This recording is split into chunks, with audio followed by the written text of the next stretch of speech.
Masayang ibinahagi ni Kim Cho ang isang nakakatuwang bonding moment kasama ang kanyang kaibigang si Robby Domingo at ang buntis nitong asawa na si Maggie Pineda. Sa isang video na ibinahagi online, makikitang game na game si Kim habang hinihimas ang tiyan ni Maggie at nakikipagkulitan sa mag-asawa.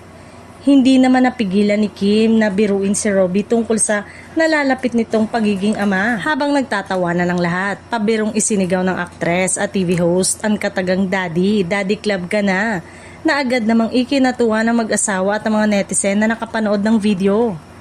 Lalong naging espesyal ang sandali ng ibinahagi ni Kim ang naturang video sa kanyang Instagram page. Nilagyan niya ito ng simpleng caption na Daddy Club na si Robby, na nagpakita ng kanyang kasiyahan para sa bagong yugto ng buhay ng kanyang matalik na kaibigan. Dahil sa masayang eksena, mabilis na umani ng atensyon ang post at nagdulot ng kilig sa maraming followers.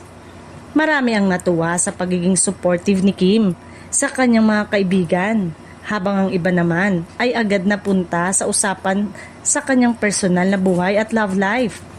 Hindi rin nagpahuli ang mga tagahanga ng tambalang Kim Pao. Bumuhos ang samot-saring komento mula sa fans na umaasang darating din ang panahon na makikita nilang bumuo ng sariling pamilya si Kim kasama si Paolo Avellino. Marami ang nagpahayag ng excitement at paghanga sa dalawa. May ilang pang fans ang nagbiro tungkol sa posibilidad na maging magulang sina Kim at Paolo sa hinaharap.